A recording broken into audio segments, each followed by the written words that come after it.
How's There that? we go. That's it, man. Oh. Awesome.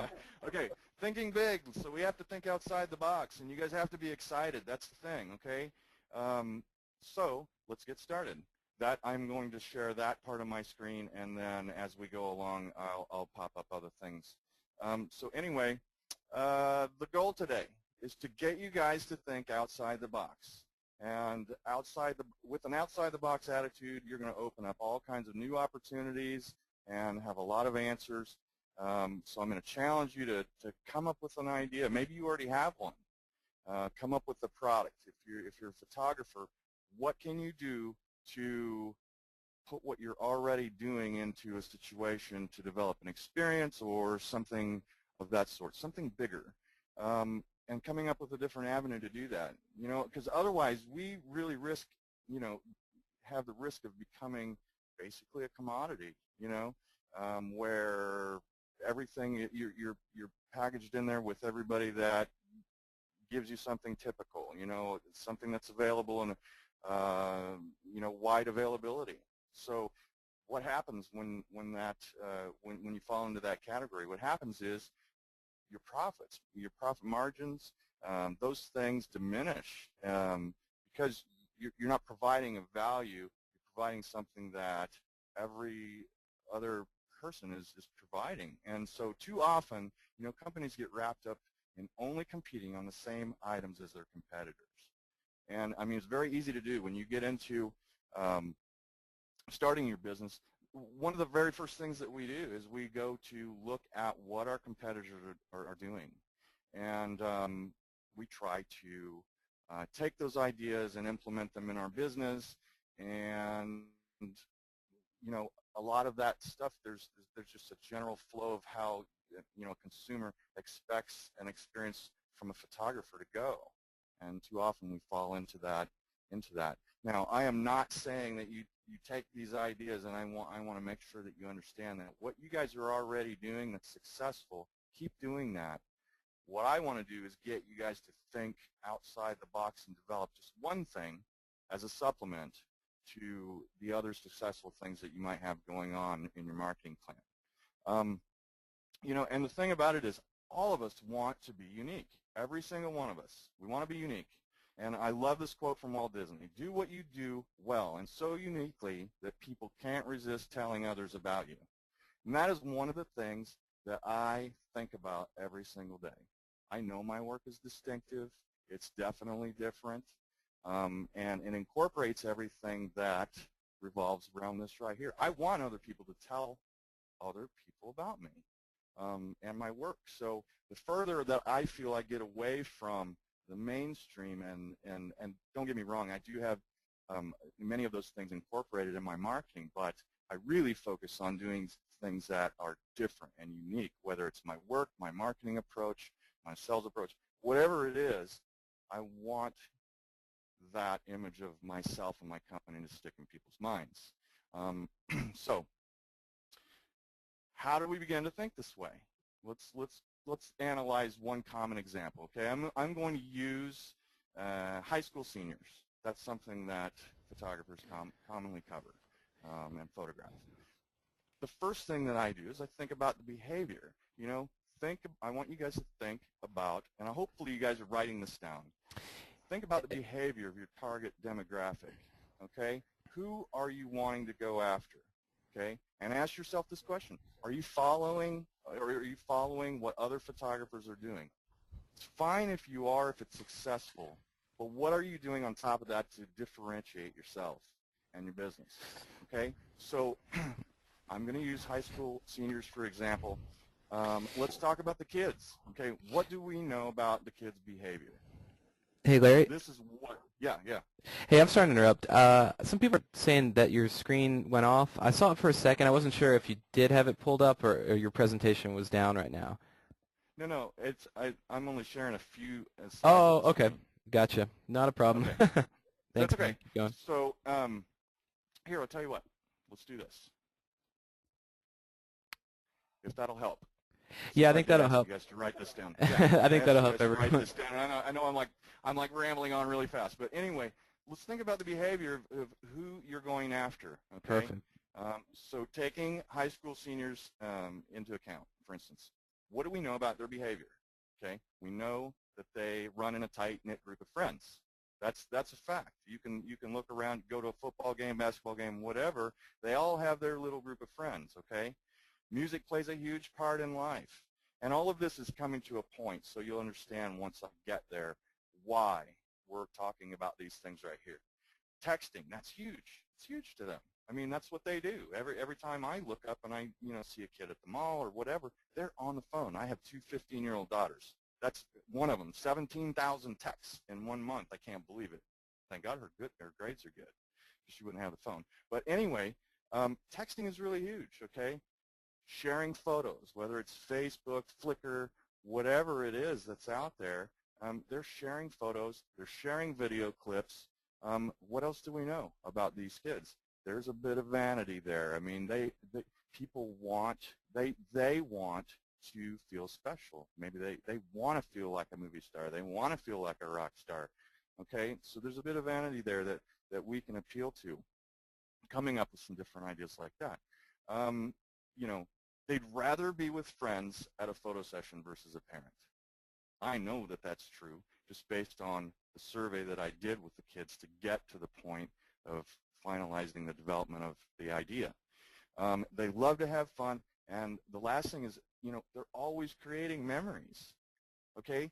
So taking the seniors into account, this is their last year in high school, okay? Their little group of friends, knowing that they're in this tight-knit group of friends, they might be going to different colleges, different states, different cities, okay? So there is a chance that they're not going to see each other as much. So they're always creating memories, and knowing that, you create an experience around that, okay?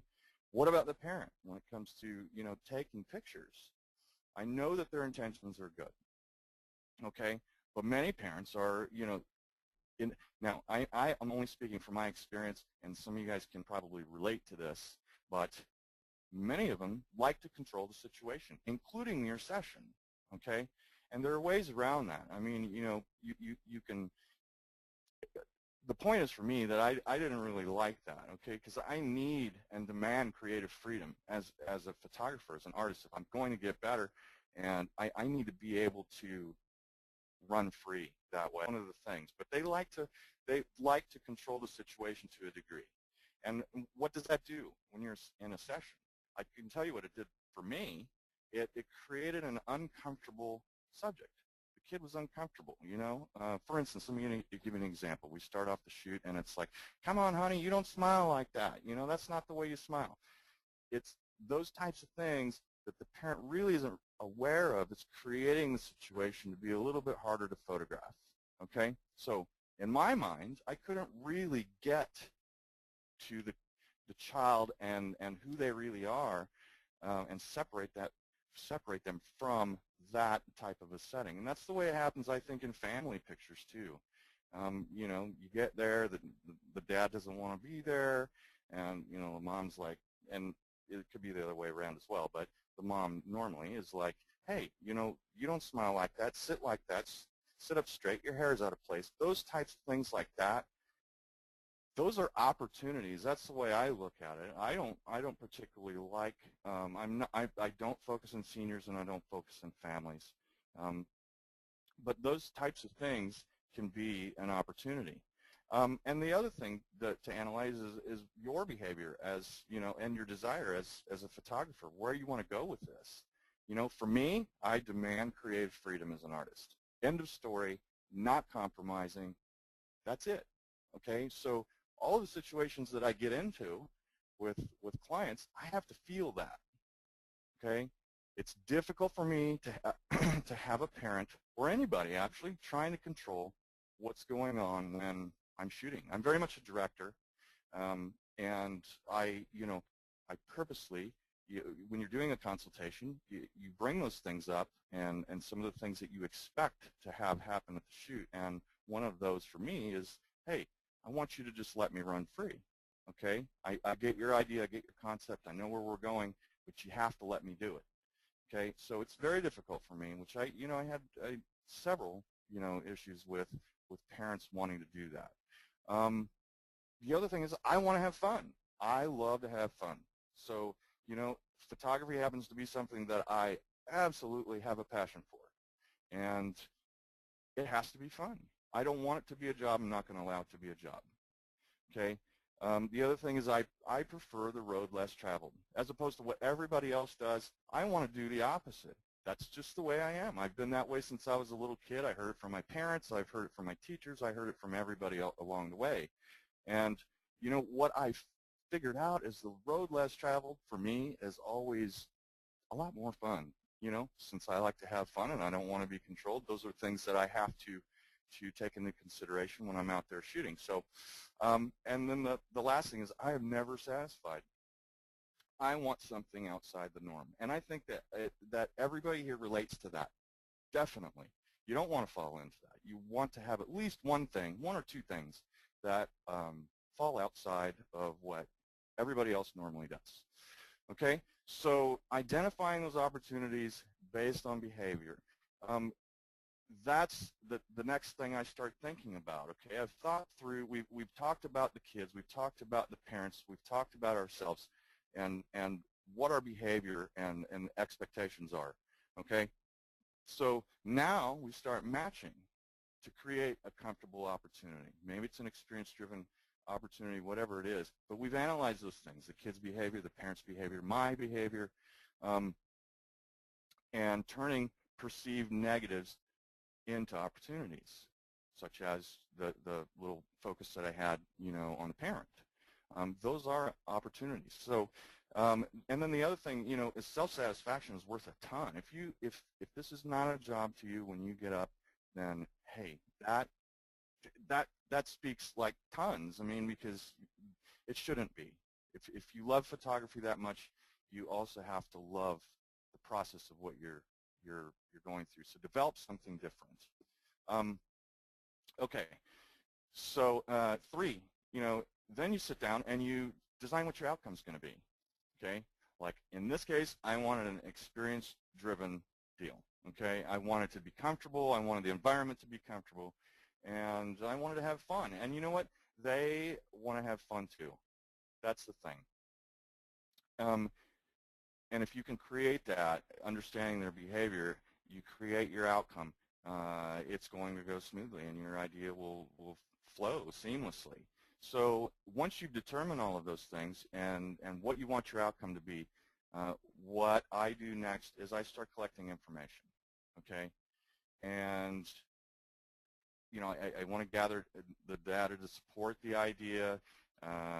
You know, I went out and I talked to several people. In this case, I talked to 20 students whom the previous year I did senior photography for, okay? And when I gave them the idea, which I'm going to get to in a second, most of the students said that they would have loved to have done this if it was available. So, you know, the thing about it is, one of the things that I love to do is be the first to create something different, okay? And that is a goal that we should all strive for instead, or in addition to. If you want to take ideas that are already successful for other people, that's fine.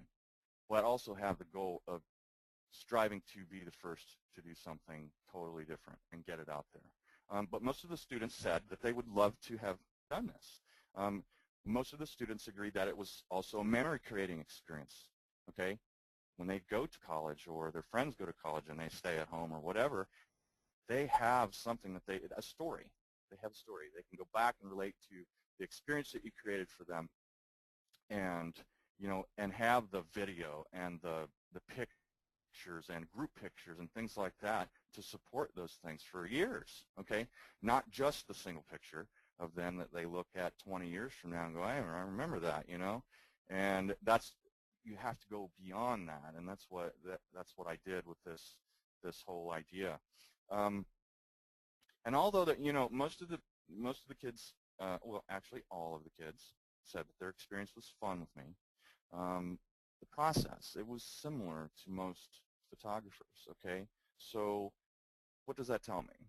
Consumers expect things, and they know, although they don't know the details, they have an idea of what the process is that they're going to go through to get senior pictures, or the process that they have to go through to get family pictures or whatever. And if you think about this, every one of your customers, everyone, they all want something different, okay? And if you think about conversation that you have with your client, when you ask them a question like, what is it that you're looking for in photography? Well, I saw my friend's senior pictures and all of it, and I want something different. Isn't that what they say? That's exactly what they say, okay? Can you provide something different really, aside from maybe a different edit or, a different, pose or whatever, different background? Can you really provide anything really different? Not, in my opinion, no. Not until you start developing an experience for them that goes along with what you're actually doing for them, okay? Most of the parents said that they would be very comfortable, if there was a chaperone involved. Okay, the parents still need that arm of control, and I knew that. And so, what did I do? I incorporated a chaperone in this entire idea that I'm about ready to show you. Okay, so the parent still had that feeling of control a little bit. I chose one of the parents, or actually one of the parents would volunteer from the group of kids that we would photograph to come along. And what did I have them do? They would help me. They would run the kids to the restroom, take video, whatever it was they needed, clothing changes, those types of things like that. And you know what? Here's the other thing. Most of the parents said that they would have loved to do this when they were seniors. Okay? So hey, there's the support right there. You have the support based on the behavior of the children and the support from the parents by addressing the things that are important to them. Okay, so the next step in the process of thinking through a marketing idea like this is do all of the points point to one, a win-win situation for everyone. Is it comfortable for me? Is it profitable for me? Is it fun? And all of those things that the children, the students need to be able to say yes. Is it a win situation for them? Is it a win situation for the parent? Is it a win situation for everyone involved? In this case, absolutely 100%. And that's when you know that you can move forward with this and have support and it's spread like it should. Okay, so and get, if it points to being able to have marketability and it's different and you're providing something outside the norm, then you should move forward. But the biggest thing is, does it satisfy you? Does it turn it into a job, or does it keep you in your passion and keep you in your comfort zone and allow you to do what you do best? Okay, so if all things point to those things right there, then you need to start looking for the right support to pull it off. Okay, and again, we're talking about high school seniors, so support from the schools. Some different ideas. How can you get into the schools? Maybe it is shooting their prom and being able to have this, the marketing pieces for this at prom. And what about locations to shoot? I was located in Kansas City, and I had several locations that actual businesses that I went to and told them about the concept and can I use your place to shoot, okay? And what did I choose? I chose places that most photographers probably wouldn't think of. Why? Because again, we fall into the norm, okay? We see an urban area and an alleyway, and we see, the tall grass or the wheat or the trees, or we see very, and I'm included in this, by the way, okay? So we see a very general idea of things, and we try to be creative with those. So what I wanted to do was create a situation where I was shooting places other photographers weren't shooting, okay? The basement of an old vintage furniture place. There was, here's a couple of examples. I mean, there was a retro bowling alley that had a 40s, 50s, 60s, and 70s area in the bowling alley, and I was able to shoot in there. Do you have the parental support on this? Okay, moving on to having the right support. and outside companies, people that you would need to use. Like in my case, it was hooking up with a limo company. They, you know, this was called Rockstar Seniors for me, and the limo company just happened to be called Rockstar Limousine. Okay, where did I come up with that? I do, like I said earlier when I gave you my introduction, I do a lot of stuff in the music industry, lots of things on the live music industry and big festivals and things like that. So a lot of the kids that I was getting, they would know me through working with a band or somebody that they loved or had their CD or whatever. So that was part of it. I wanted to develop this whole thing. So the last and final thing is just take action on it and be excited. That is the method of how I take my mind through developing something, whether it is an experience-driven idea or it's a vendor relationship. You have to analyze the behavior, and do they match up with what you want, and you know, what are the different avenues that you can come up with that are, when you present it to them, they're like, wow, I never thought of that. You know, those types of things away from the norm. And like I said, you just need one or two of these things in addition to what you do that's already successful in marketing. But so take action and be excited about it, because 75% of the reason for our failure in anything that we do is based on the lack of taking action to get it. So, you know, knowing that, you know, you have to believe in it. You have to believe in what you put together. And how does that belief get built? How does it get built? You by analyzing everybody that you're actually going to be doing business with and who's supporting it. And the more it builds momentum. I mean, the more support you get from it, these kids telling me, that's a great idea, you know, and the parents and addressing their needs and then making them comfortable. And once that happens, that belief system, it starts building momentum, and you believe and when you believe in it, it'll happen. Okay, so let's talk about the outcome of the example. Okay, I'm not going to get into the details of how I made it actually happen, because I could be here all day going through that. But the point is for you to come up with something. I don't care if you use this idea really, but come up with something that is going to make you differentiate yourself from everyone out there, everybody else out there. And I mean everybody, not just the people in your city or where you compete. I'm talking about everywhere. What makes you different? Okay? Because people will recognize that. Here's what I developed. It's called RockstarSeniorsKC.com. Okay? It's a memory creating experience for high school seniors. And I took everything that they love, okay, that the kids love. The limousine, I mean, I made sure it was decked out. I mean, if you think about it in terms of prom, when a group of kids show up in prom, everybody's looking at them, right?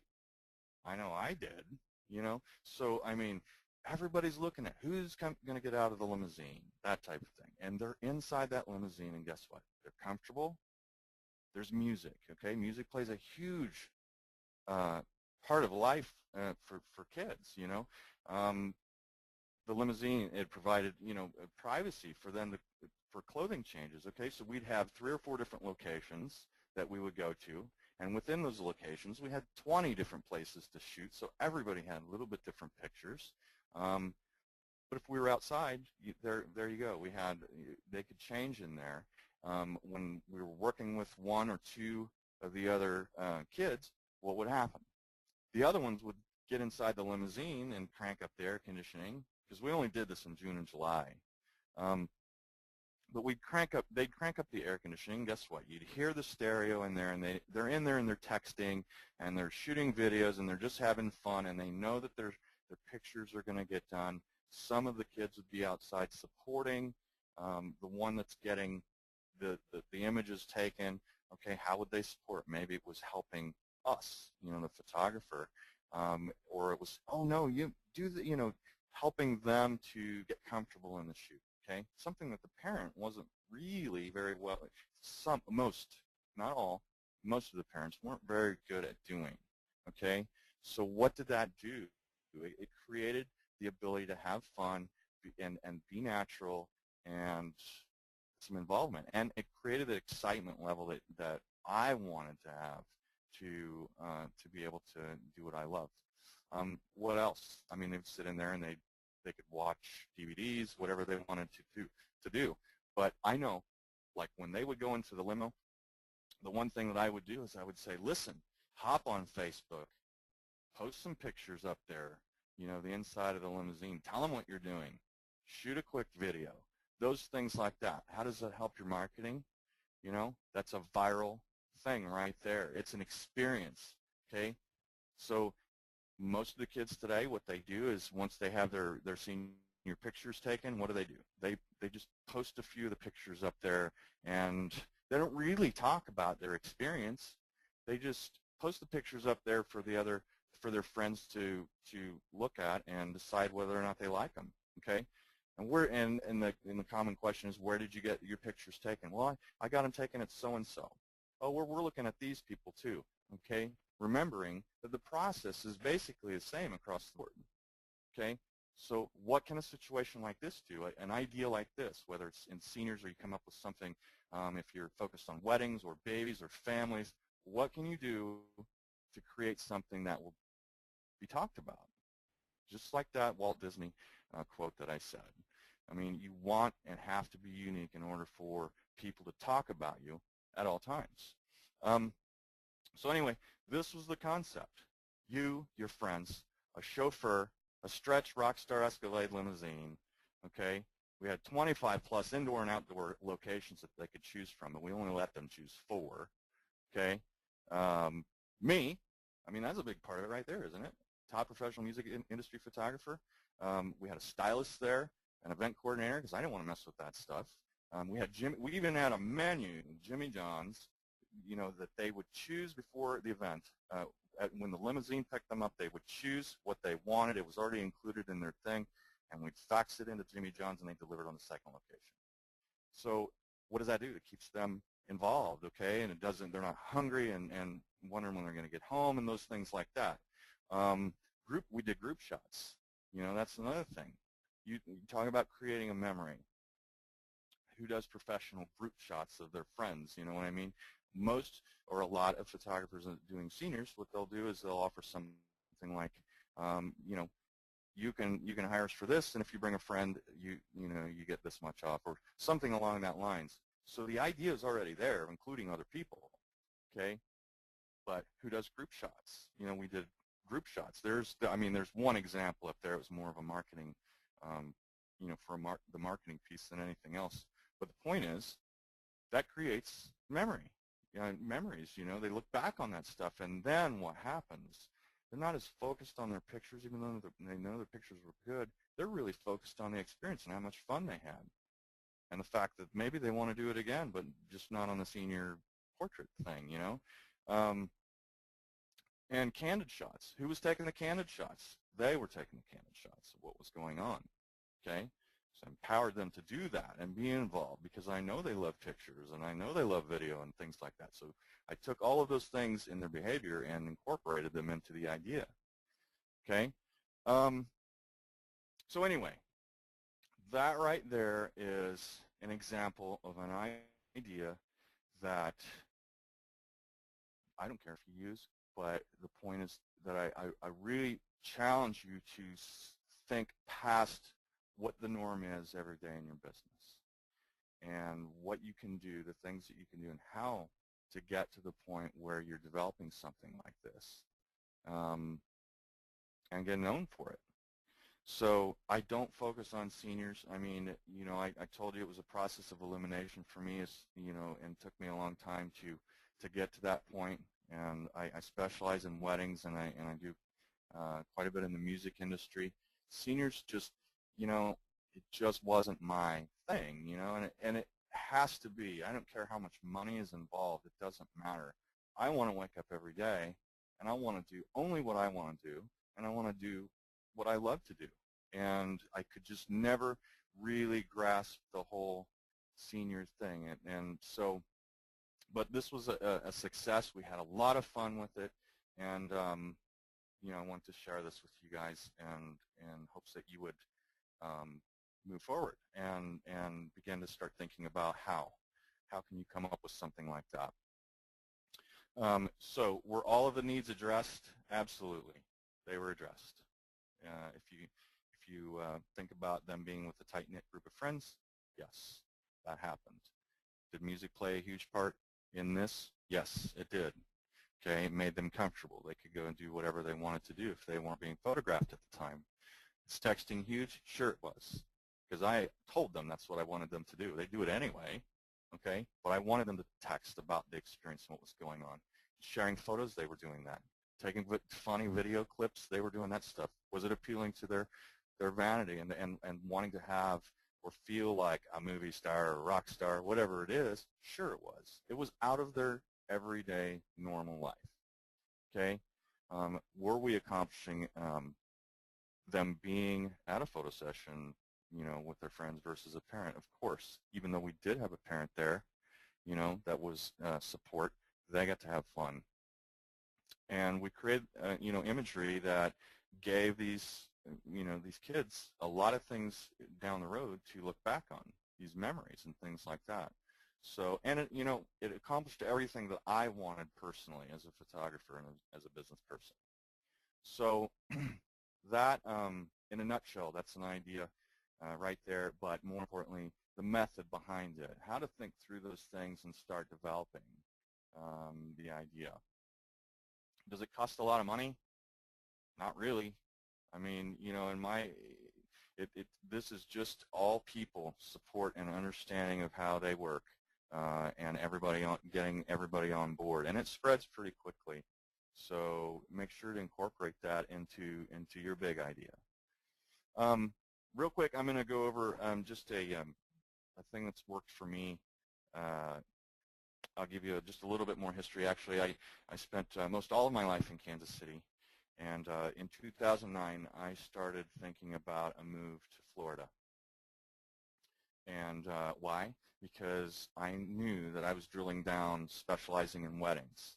And in the Kansas City area, nobody's booking a wedding in November through February. So what would I do? I would take that time off and advance in my skills and learn and those types of things like that. But I wanted to shoot year-round.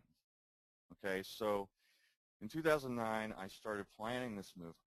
I finally moved here. My daughters and I, my son, he's 22, he's out of the house doing his own thing.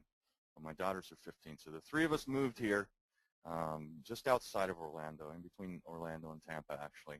And I had some contacts here that would help me, and that I'd been developing relationships with for several years prior to us moving here. But I knew that it was imperative that I had to hit the ground running, okay?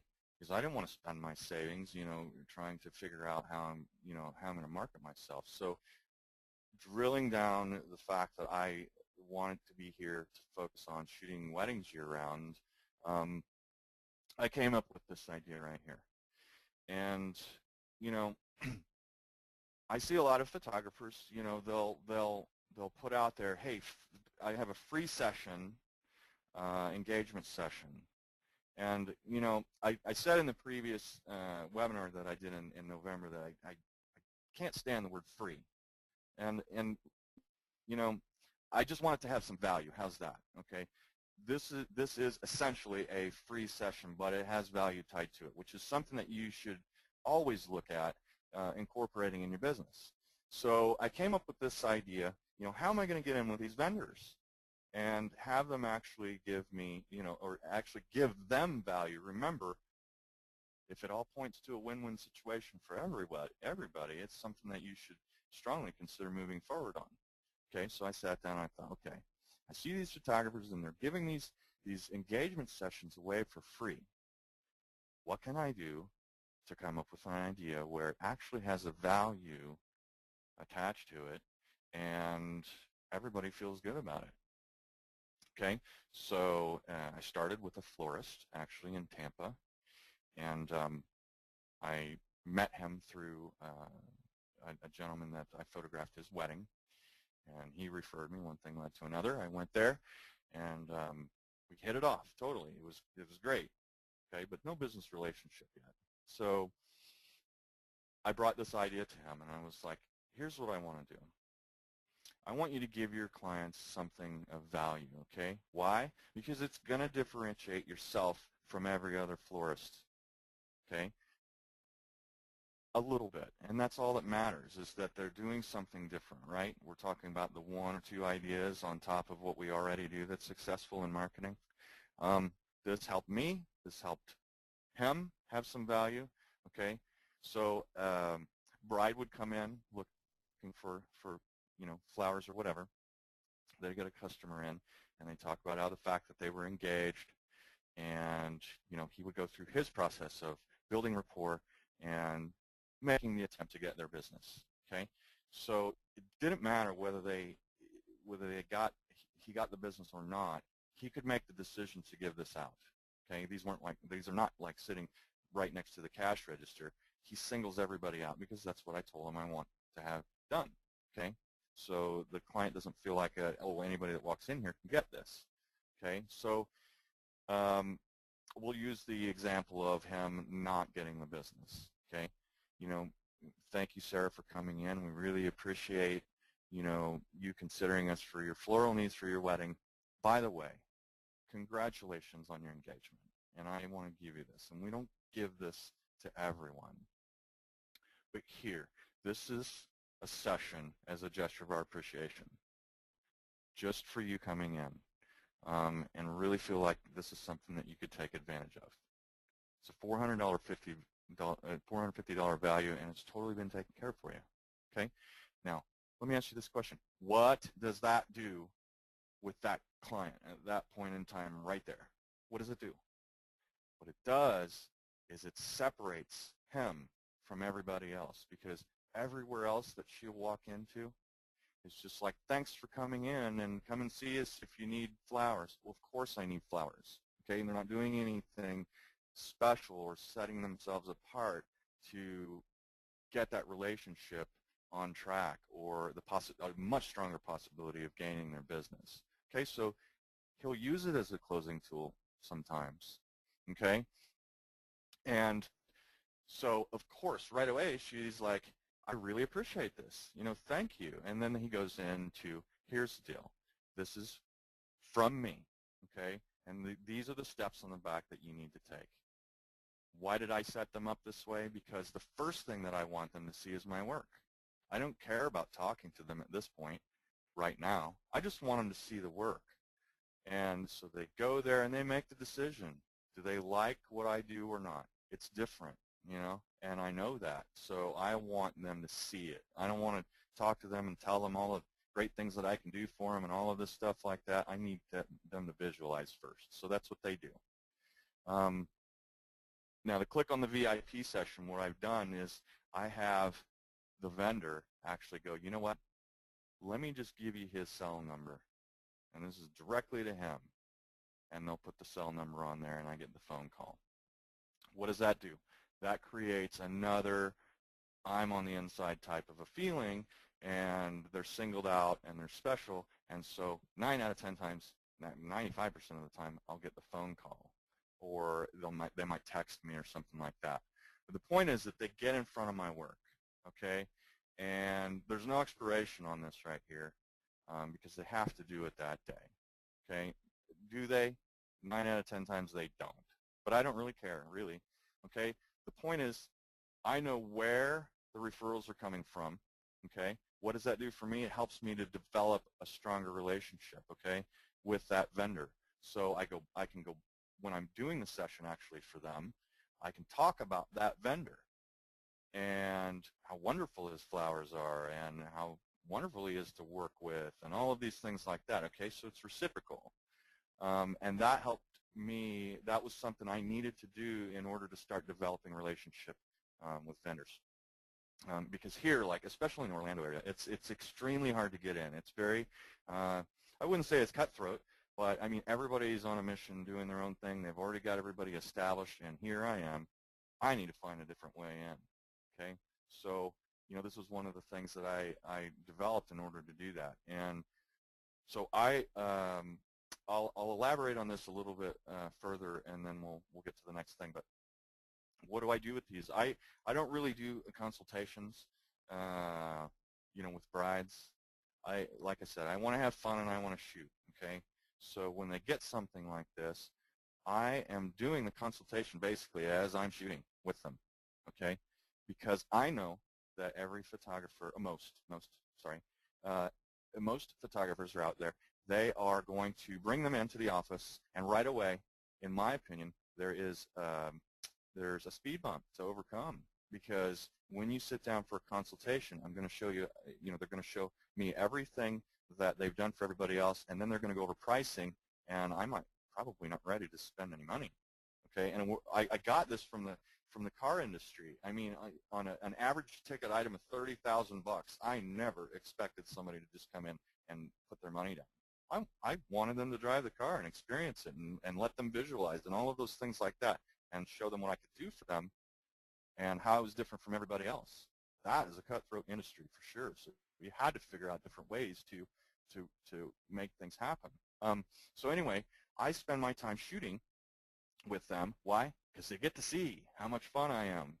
They get to see I'm easy to work with. Okay? And we develop a relationship. Whether they like it or not, there's a relationship being developed there. So I'm not talking about money. I am providing the value, and I'm showing them what I can do for them, okay? And so what happens? They got the session for free. It was gifted to them.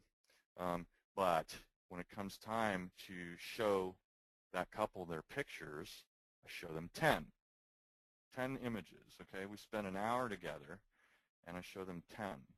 I'm a less is more type of a photographer. I don't feel like 100 images. I feel like that's total overkill for an engagement session, so I keep it focused. Here are the 10 most emotional, the 10 best that I feel represent who you are as a couple, okay? And then once they see those, and I hear, again, going back to studying behavior, and I see and hear the things that the bride is saying and doing and responding, I know that I'm moving closer to closing them on a wedding, while everybody else is still busy calling them going, why aren't you coming back? Okay, so I get to the point where I know that they love it, and I know that they loved working with me, and all of those things that are important in hiring a wedding photographer are already evident. They're there, and it's very easy for them to make a choice. So at that point, I give them two options. Once I've done the pictures and all of that, and we're sitting down and I'm showing them, the relationship is going, okay? The rapport's there, everything is there. I give them the options. You can hire me for your wedding, and these 10 images are included, or if I'm not available on your date, then you're welcome to buy them, and here's the different packages. That's when I get into price. And see, I've built all of this value, and that's the other thing. You know, that's a totally different session that we're going to have, and hopefully you guys will join that, about building value. But there's some different methods that you can use to get to having a much higher closing percentage, not having to talk to 100 people to get, 10 bookings. There's a much easier, smoother method, and it does go back to creating and having a relationship. That's what it is. It's so easy these days to just hop on the website and make your decision based on money and whether the factor, you like their work or not. Okay, so you have to find ways to develop those relationships, along the way, each one.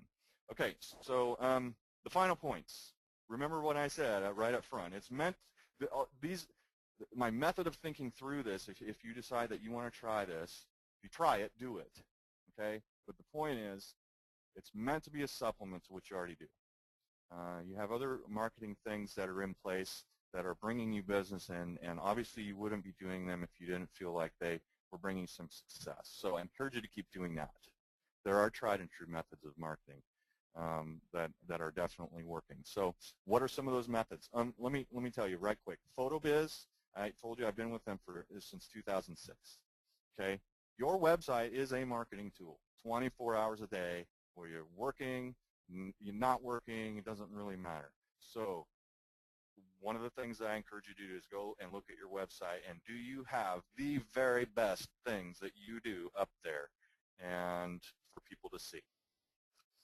If you are not with PhotoBiz, because I know there are several people on here that were invited on the Canvas by Blossom site. PhotoBiz is a very easy uh, um, thing to use. Their solutions are extremely easy to use. And the one thing it did for me is allows me to focus on my time. Even though I spend a lot of time piddling around on there, it allows me to focus on my time. If I want to move away from it and a week from now I just want to upload a picture, it is literally, for me, it's like for everyone. It's a click of a button and you've got your changes up there. The other thing is too, when you want to change the look of your site, I mean, there's so many companies that, you buy one template and you're stuck with it, okay? We change as we want change, and PhotoBiz has tons. If you're not on with them, they have tons of different templates and things like that. And I'm serious, click of a button, and you are into something that looks entirely brand new, okay? What does that do in your marketing? If you're always changing your site, your pictures and things like that, it does a lot for the visibility, okay? People won't get bored with it, and that's the one thing that I really liked about that, that I love about PhotoBiz. I have multiple sites under PhotoBiz, so for me it allowed me to specialize a lot easier in weddings, the music industry, things like that, and you can manage them all under one login, one system. And today, they just released a new blog. The ability to blog and integrate that with your sites. So I would urge you guys to, for those of you that are not on PhotoBiz, or if you're a PhotoBiz customer and you don't have the blog, ability to blog and use that with them, I would suggest really highly looking at that. And I want to touch base on PhotoBiz customer service.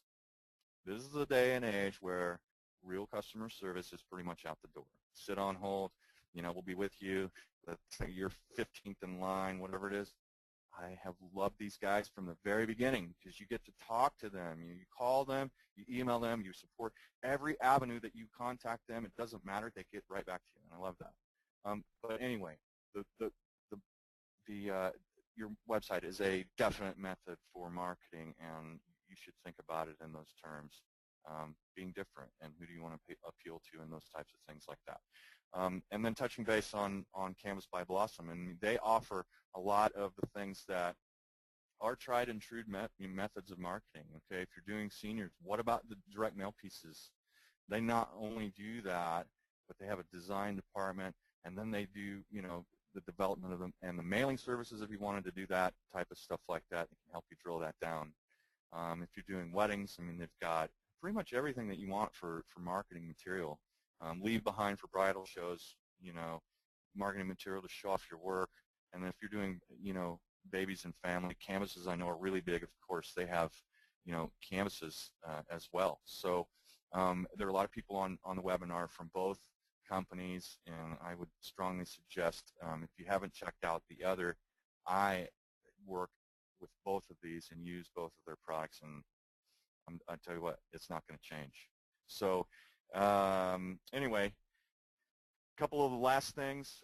You guys sign up for my newsletter now, okay, because I'm going to give away a 1-hour session to continue on this conversation, maybe help develop an idea that you might have or whatever, but I'm going to choose somebody from that and give them a Skype or FaceTime session for 1 hour to help you dig into those a little bit deeper. So I am going to do that today. But my newsletter, I mean, you'll get marketing tips. I'm very much, educated on the sales end of things. So, sales process, and understanding different personalities, who you're talking to, those types of things like that. Throw little things out there like that. And then I do actions and presets for Photoshop and Lightroom.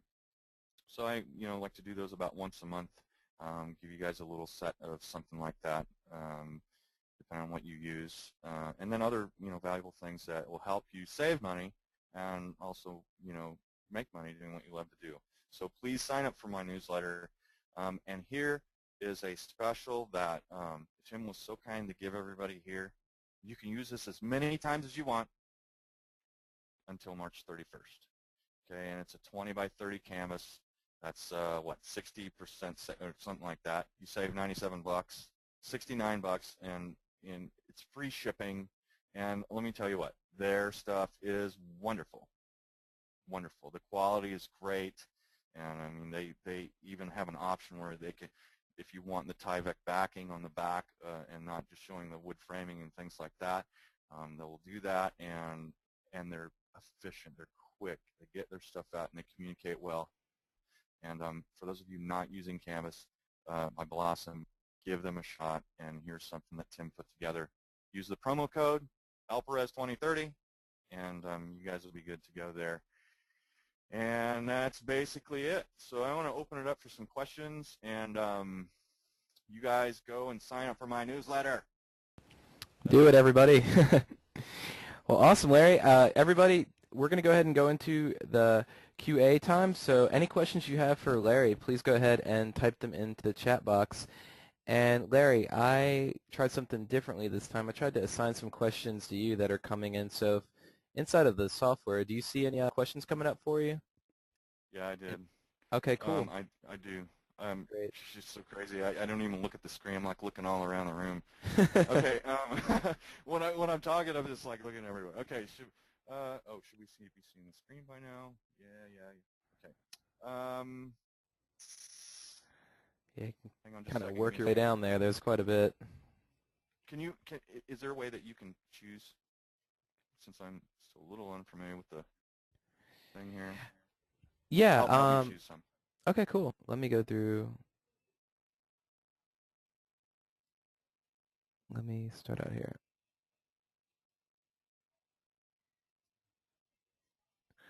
Okay, well, here's the first question that I think I would go ahead and start out with. It's from Karina. Okay, so what if you have an idea as an artist and you think it's a great idea in your head and you go to execute it and it doesn't go as well as you envisioned it? In turn, it makes your subject uncomfortable. How do you get back from that and make the most out of that session? I think Karina, it's just addressing it up front, and that's part of the process of thinking these things through. Is, when you've got the idea, now you need the support. So you have to think about who am I going to talk to, and collect data on that. It's the best thing you can do. So if you've got an idea, you don't want to try to execute it. You want to execute it. You want to make it happen. And so remember, I was talking about the belief system.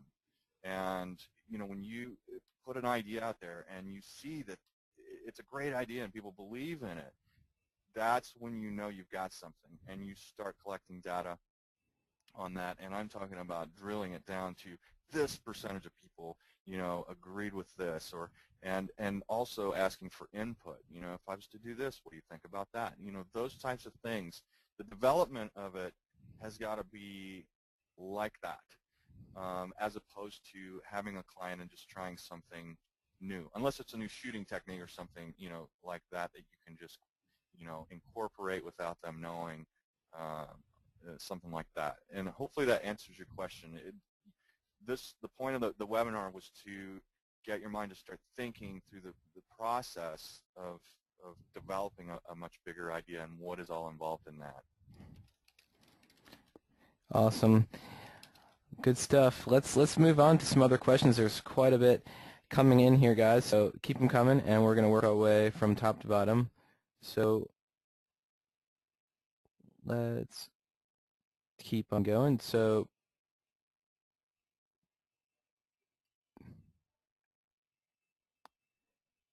okay, here, just a quick one while I'm going through some of the other longer ones. What was the Walt Disney quote from the beginning? Oh, do what you do so uniquely that other people can't help but tell others about you. Awesome. I'll just give it to you quote word for word. Do what you do well and so uniquely that people can't resist telling others about you. You want that for personal reasons, don't you? Yes. Okay. So here we go. Going through some more of these, and if you can, and they're coming through to you. I'm not sure if you see all of them or just ones that I can click and assign to you, or if you're just seeing everything that's. Let's see. The last question that came through was about your Facebook page. What is the link to your Facebook page, Larry? That was the last one that came in. Okay, just go to larryperez.com, and right there you can join my Facebook page. And then on both of my sites there's links to like my personal Facebook page and my like page. Okay, let's see. A lot of these are like price questions and things Yeah. like that, and those are questions that if you want to send me on email, I'll definitely do that for you and answer those. Let's see, but I want to try to keep it to what we covered today and how it can help somebody advance. Okay, well, I will cover this. Like, here's one. How long did it take you to come up with enough images to go live with your PhotoBiz site? This is really important because, you know, time is everything when you're focused on marketing and other things like that. You know, obviously you choose the pictures that you want, and what I did is I just drew out a diagram. You know, I want the links to be this right here. But once I chose the pictures, I put it, from putting it together to uploading the pictures was about an hour on the initial deal, and as far as maintaining it after that, I'm serious, it's like 2-3 minutes, although I'll drag it out for 2 hours because I'm looking around, but the process is like 2 or 3 minutes tops to keep on top of your site and keep it managed. Let's see, what else? Here's a quick one. Larry, do you have an assistant photographer working with you? And you generally work solo, don't you? Yeah, I mean, I do. If the wedding is a you know, fairly large wedding, then yes, I'll have an assistant. Although a gal that helps me a great deal, Rosie Usmani, she strongly suggests that I move towards having an assistant, which I'm probably going to do. You know, have one full time. But yes. Yeah, I think a lot of people ask, especially if they're just working solo, and I think a lot of people are kind of, oh, I don't have a, if maybe they're wondering, you know, if I don't have one, do I need one, or does it make me look less professional if I don't have one? I don't think that's the Um, case. I mean, No, it's not. As a matter of fact, if you think from it in these terms right here, I mean, your assistant should be keeping you behind the camera, okay? Because that's what the people who hired you for. Now, again, you know, have always felt like I could do it on my own, but the times that I have used and I've had an assistant with me, it's unbelievable difference in the way I feel, you know. But I mean, personally, I've struggled with that because I like doing things solo, and I got to get over that. But the having an assistant the times that I've had it doesn't, it actually, I feel like, makes you a lot more professional, and you can be a great deal more organized. all right. So another question, just what is your favorite lens to shoot with? Depends on what I'm shooting. Yeah. I would, you know, for weddings, there are two lenses that I use primarily that are my favorites. I'm not much of a zoom guy. I like the 50 millimeter. I use the Nikon full frame cameras, and so I like the 1.4 50 millimeter lens. But I also have a 20 millimeter too that I love, and it's a really hard question. The 70 to 200 is definitely, well, let's see, no, 24 by, no, 85. Yeah, I would say I would say the 20 and the 50 and the 70 to 200 for weddings. That's what I primarily use. Awesome. So trying to get some more questions, guys. If you have anything more related, you know, to the actual marketing ideas we talked about today, definitely throw those out there. Anything that you think would be more like gear related or pricing personal, just connect with Larry on his Facebook or through his website, or just email him. I'm sure that's going to be the best way to get those answered. So I'm looking through here, just weeding out through some of these questions that are coming in, and let's see.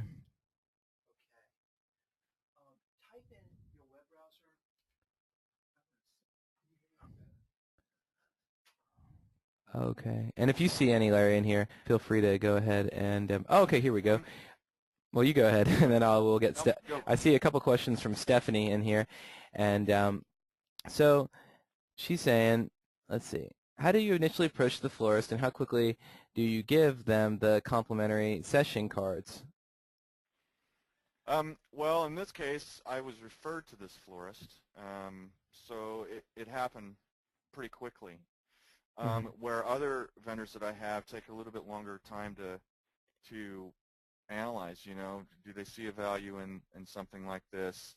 If something needs tweaked, can I tweak it in a way? But I mean, I've only got 5 on here because that's enough for me to stay busy at the level that I want to stay busy at, as far as weddings and stuff around here. So I will tell you this: the one thing that I do know for sure is that 100% of them are, even though several of them already had photographers they referred to, every one of them looked at that and said, this can be used, and I'm going to use it as a value-driven tool. And they like the idea. And the whole thing about it is it's different. Even though, it's like I was mentioning, you know, I see the photographers giving away the free sessions. How can we look at that behavior and capitalize on it and turn it into an experience or an opportunity? Okay, most photographers would look at that. Oh, you're giving away your engagement session. That's a negative. So how do you turn that into a positive rather than worry about the fact that they're giving it away? How do you improve on that, but still retain your value and develop a relationship and get a client? Okay, so those are going back to that method of thinking through. That's how I do it. But yeah, everybody, every one of them that I've showed it to felt like it was a win-win situation. So it shouldn't be that hard if you present it correctly. Awesome. And this is a great question from Lacey. As far as marketing, how do I set myself apart when everybody these days seems to be buying a DSLR now and assuming they can take quality pictures? Don't worry about everybody else. Yep. That's the biggest advice I can give you, because the thing about it is, if you stay focused on that, that's what it's going to be. And so if you focus on how do I make myself unique, okay, as basically maybe you view it as kind of a shield against that whole thing. How do you differentiate yourself? Then we're getting somewhere. I do understand exactly what you're saying, though, and you know, I don't mind actually helping those people, because if I can instill the mindset of having value, then and they've got good talent and they're really truly working on it, then you know they should be able to succeed just like the rest of us. So I would say definitely this applies. Work on an idea that's going to set yourself apart from all of those other people like that, and actually maybe even reach out and help a couple of people that are in that industry and help them along. So, okay. All right, so guys, we're going to go ahead and I see a lot more questions related to marketing just came in here near the end, and we do have about 10 more minutes. We'll try and wrap everything up. Okay. And so next question that came in, how do you better yourself as a photographer? You know, is it by pushing yourself, talking with other photographers, workshops, or just pushing the limit? And I'd love to hear your answer on this, Larry, because so many, it seems like so many things that are out there for photographers that are like, you know, you don't want, I don't, it seems like it'd be easy as a new photographer to get the preconceived idea you have to have this camera, this action set, Right. this, and then you kind of lose touch. And, you know, just so everybody knows, you know, I'm not a photographer myself. I just work with all of you guys every day. So you know, obviously I love photography, and it's a big part of my life, but I'm not a shooter myself. So I'd love to, you know, get your answer on that, Larry. Okay. Well, here's what it is for me. You know, I am very inspired vintage-wise. I'm Mm-hmm. inspired, you know, by cinematic-looking images, things like that. Some of the greatest images in the world, and most memorable images, were shot before we ever had all of this technology. So Mm-hmm. what that tells me is that you can still be simple as you can possibly get, and still be a great photographer. So I didn't choose to focus on having all of the bells and whistles and spending a lot of money on that. I actually have a very simple setup. Sometimes I get criticized for it, but I don't really care. It's, you know, for me, the second thing is, you know, you have to set a standard for yourself, and that comes with, if you're looking at other photographers, it's great to draw inspiration from them and ideas and things like that, but how can you go beyond that? And that's where you have to start setting standards. And like I have this saying, people say, I'll believe it when I see it. And I actually believe it's the other way around. It's I'll see it when I believe it. So you have to instill that a mindset, and start developing your own. That's part of being individualistic. If you guys remember right, I went back to the beginning of I'm going back to the beginning of the webinar. Everybody wants to be unique and individualistic. So you're the only one that can set those standards for yourself. So that I would suggest highly doing that. So have I gone to workshops and things like that? I've gone to a couple, and I've been heavily criticized for not going. But I just I take a look at people's work and I get inspired with it, but I don't really study it. And I think that's the thing. That's part of keeping yourself separate and developing your own pathway. Remember, it's the road less traveled is the way that I like it, so that means there's not very many people on it. But keep things simple. That's the biggest thing, and set standards and live by that every day you wake up. You'll get there if you put yourself there right now.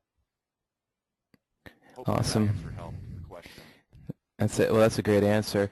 And I have a question that came in a few times. So did you have like a personal coach where you get all your ideas from? Or I know that you draw on a lot of your inspiration and a lot of your marketing tactics, so from your experience in the automotive world. And Yeah. I've had quite a few people in here asking, do you offer, this is just, they're curious, do you offer personal mentoring, excuse me, and also editing? Do you offer any kind of like, doing one-on-one editing stuff? How should they get a hold of you? Just one-on-one? Yes. Yeah, I do a lot of one-on-one stuff. Mm-hmm. I can't take a great deal of people, but I do it, and we talk about, like, first off what your goals are, so that I can understand your behavior, and what are some different things that you would be comfortable doing, and then implementing some things that I know you'll be uncomfortable doing. So I mean, I do currently I've got some people that I mentor on a weekly basis to do that, and I do also cover as far as editing and things like that. But I feel like the most important thing is the whole marketing and the sales thing, because you can't do it as a business if you don't have a workflow in that as you do a digital workflow for your pictures. So yes. To answer the question though, where do I get my ideas and stuff from? I will just say this: there's a gentleman by the name of George Devlin, whom I really have a father view of this guy. I mean, he raised me in the industry, and I worked side by side with him for 15 years. And it was just understanding his method of thinking through things before executing things. And the one thing I noticed about him is that every time he'd go to pull something off, it happened. But he had the support behind it, and so it was years of being around that. And to answer the personal coach thing, I currently have a personal coach, and that helps me with a lot of thinking through things, not just in my business life, but in my personal life as well. Awesome. And I'm going to grab like three more questions real quick, guys, since we are running out of time. And again, thank you guys for joining us today. But the last couple questions coming in, Karina wants to know, so basically she's mentioning she's not on Facebook or Twitter or any social media sites. She just has her PhotoBiz site and a blog with WordPress. Do you consider these imperative to get on those social media network sites in order to be more successful? And if you want to answer that, and I'll throw in my 2 cents at the end, just because I do social media for PhotoBiz. So yeah, I'll go ahead and let you get started. What you feel about that one? Yes, I do feel like it's imperative to be on there. I am a little bit different in that respect, because my personal Facebook page is where I really spend a lot of time developing relationships, people that are starting to follow my work, referrals. It's just a network of people in some way, shape, or form. I know somebody that I know the people that are on my personal Facebook page. And remember, I was talking earlier about building. It really goes back to building relationships, and that's what I use that for. I have a Twitter account. Honestly, I just probably so simple that I can't figure it out. And so I haven't taken the time to use it, but I know it's a definite tool that needs to be utilized, and it's a direction that I want to go. I just haven't invested the time or means in doing. But I would suggest highly to do that in addition to the PhotoBiz site and your blog. I haven't done much on the blog. Most of my stuff is developed personal relationship, talking to people, just like I'm talking to you guys, talking on the phone, emails back and forth, and I get a lot of support that way versus attracting traffic that, somebody that's never seen me or my work or anything before. So this happens, the webinars actually happen to be my only method of reaching out to people that I've never met before. So the answer to that question is yes, I would highly suggest it, and work towards building a relationship.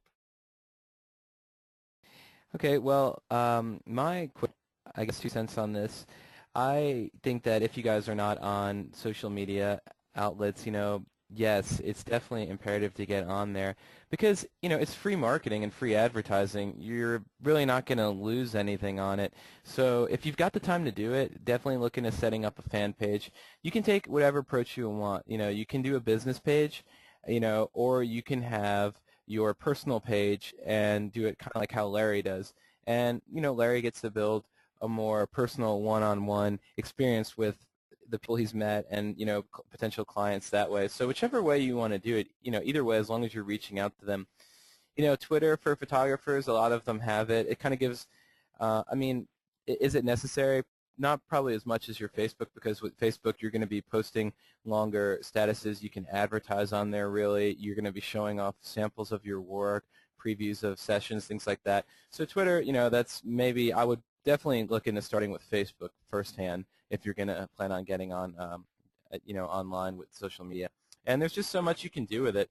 Then you can take advantage of cool features that PhotoBiz has, like embedding your Facebook or Twitter on your website, or having them hit your website and becoming a fan without even leaving there. So anything like that, that help integrate will just show your clients, that you're keeping up to date with technology, which is always cool, and that, you're really involved with working with your clients one-on-one and things like that.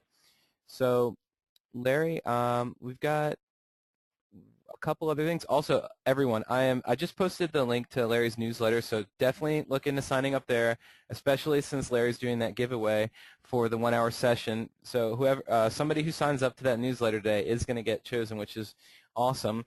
And Larry, I know you have that code. If you don't mind, just tell me that code for Blossom. I will go ahead and post that on here again.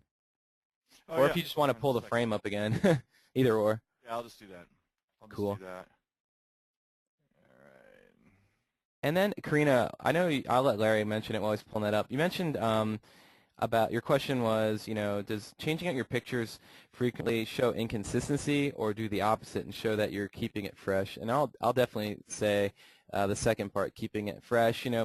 Especially on your homepage, guys, what we always recommend, I always like to see probably a max of about 10 images on just your homepage, and they're going to cycle. And if they max them out, that's, they sit there and wait. You want them to be, 10 images that they do not want to leave your site. You want your best, absolute best shining work at the front of your homepage. But when you get into having like 30, 40 images, that's just quite a bit of images. So I'll try and keep it limited to maybe like 12 max on there. Sometimes people just use one image, just one really powerful image. But depending on what you do, if you're doing a couple of different branches of work, you're doing seniors, weddings, children, newborns, things like that, you're probably going to want to put in 2 images of each one of those different types of work. So that's just my personal opinion on it.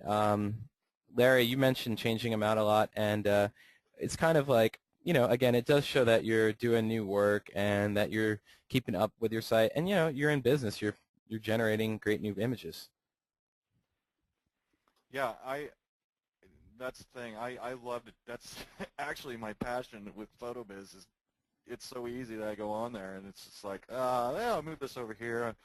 Yeah, but Danny's right. I mean, like for me, I have what I feel is the best representation of my site, first picture, and and then they can go from there as far as clicking into. I don't like I personally chose not to have the scrolling images, on the very first page. Um, but yeah. Hey, I wanted to. Can I share my link to my personal Facebook on here? Because I see there's Yeah. 600 people on here. Yeah, sure. Uh, Or if you I'm just not want to messing pull it around. up whenever you're, oh, and I've got it right here. I'll go ahead and paste it. And then, yeah, if you want to pull it up on your browser or just whatever you want to do, you can do that. And I see you've got the Canvas special right there. Yeah, I'm gonna leave the canvas there, but everybody, there'll be a link here in a second to my personal Yeah, Facebook it's page. actually, it's just facebook.com/rockstar photographer. And I put the link inside of the chat box for everybody to see. Okay.